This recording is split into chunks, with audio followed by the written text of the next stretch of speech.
નમસ્કાર, તમે જોઈ રહ્યા છો ટીવી 17 ગુજરાતી। અમરેલીમાંથી વરસાદને લઈને મહત્વના સમાચાર સામે આવી રહ્યા છે। ગુજરાતમાં હાલ વરસાદી માહોલ વચ્ચે આગામી દિવસોમાં ફરી વરસાદનું જોર વધવાની શક્યતા વ્યક્ત કરવામાં આવી રહી છે। અમરેલીના જાણીતા હવામાન નિષ્ણાત જયપ્રકાશ માટકના જણાવ્યા અનુસાર ઓગસ્ટના અંતિમ દિવસો અને સપ્ટેમ્બરની શરૂઆત ગુજરાતમાં વરસાદનું જોર વધવાની શક્યતા છે। ખાસ કરીને સપ્ટેમ્બરના પ્રથમ અઠવાડિયામાં રાજ્યના અનેક વિસ્તારોમાં ભારે વરસાદ જોવા મળી શકે છે। આ આગાહીને લઈને ખેડૂતોમાં પણ ખાસ ઉત્સુકતા જોવા મળી રહી છે, કારણ કે વરસાદ ખેતી માટે ખૂબ મહત્વનો છે। હાલ ચોમાસાની સિઝનમાં અનેક વિસ્તારોમાં વરસાદ થઈ રહ્યો છે અને રાજ્યના વિવિધ ભાગોમાં વરસાદી માહોલ યથાવત છે। તાજેતરમાં ગુજરાતના અનેક તાલુકાઓમાં વરસાદ નોંધાઈ રહ્યો અને કેટલાક વિસ્તારોમાં ભારે વરસાદની આગાહી પણ કરવામાં આવી છે। જો કે આગામી દિવસોમાં જો વરસાદનું જોર વધે અને ભારે વરસાદ થાય તો તંત્ર તેમજ લોકોએ પણ સાવચેત રાખવી પડશે। ખાસ કરીને નીચાણવાળા વિસ્તારોમાં રહેતા લોકોએ સાવચેત રહેવું પડશે। નદી નાળા અને જળાશયો નજીક જવાનું ટાળવું જરૂરી બનશે। ભારે વરસાદના કારણે રસ્તાઓ પર પાણી ભરાવાની સાથે વાહન વ્યવહારને પણ અસર થઈ શકે છે। બીજી તરફ ખેડૂતો માટે સારો વરસાદ રાહત અને આશીર્વાદરૂપ બની શકે છે। પાક માટે જરૂરી પાણી મળી રહે તો ખેડૂતોનો સીધો ફાયદો થઈ શકે છે, પરંતુ અતિભારે વરસાદ થાય તો ઊભા પાકને પણ નુકસાન થઈ શકે છે। હાલ ગુજરાતમાં ચોમાસું સક્રિય છે અને હવામાન વિભાગ પણ વિવિધ વિસ્તારોમાં વરસાદની આગાહી કરી રહ્યું છે।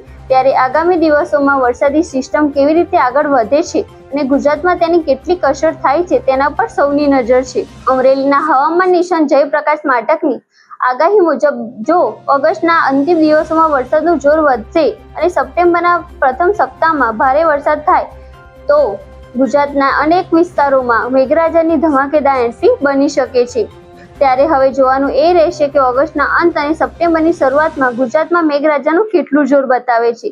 વધુ વરસાદની શક્યતા ખેડૂતો અને તંત્ર બંને સાવચેત રહેવું પડશે અને હવામાન વિભાગની આગાહી પર નજર રાખવી પડશે। ઇન્ડિયન ઓશન ડાયપોલની પોઝિટિવિટી વધવાને લીધે ઓગસ્ટના અંતિમ સપ્તાહમાં અને તે પછી સપ્ટેમ્બરમાં પણ બંગાળની ખાડીમાં બેક ટુ બેક એક પછી એક સાયક્લોનિક સર્ક્યુલેશન્સ બનતા જોવા મળશે, જે લો પ્રેશર અને ડિપ્રેશનમાં પણ ફેરવાતા જોવા મળશે।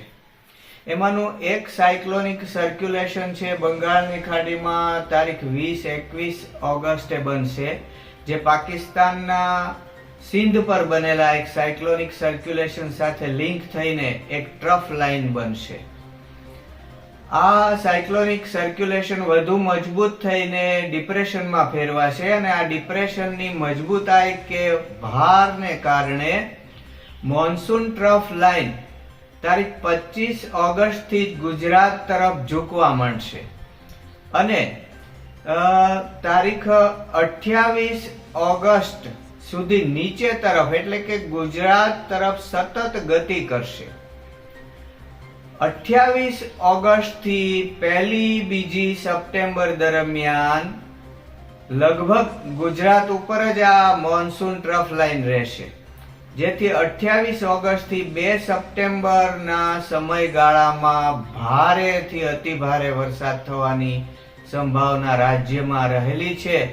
વળી 4 સપ્ટેમ્બરે જન્માષ્ટમીના દિવસે રાત્રે રોહિણી નક્ષત્ર હોવાને કારણે આગળ ઉપર વરસાદ થવાની સંભાવના રહેલી છે। તે જોતા 7, 8, 9 સપ્ટેમ્બર દરમિયાન જળ રાશિ કર્કમાં ચંદ્રગુરુ સાથે રહેવાથી પણ 4 સપ્ટેમ્બર બાદ અને 7, 8, 9 સપ્ટેમ્બરમાં પણ દેશ તથા રાજ્યમાં ખૂબ સારો વરસાદ થવાની શક્યતા રહેલી છે। આમ ઓગસ્ટના છેલ્લા 5 દિવસોમાં અને સપ્ટેમ્બરના પહેલા સપ્તાહમાં કે 9 સપ્ટેમ્બર સુધીમાં દેશમાં અને રાજ્યમાં સારો વરસાદ થવાની સંભાવના રહેલી છે। આ નવો રાઉન્ડ આ સમયગાળામાં આવી શકે છે। આવી જ નવી માહિતી માટે જોડાયેલા રહો ટીવી 17 ગુજરાતી સાથે।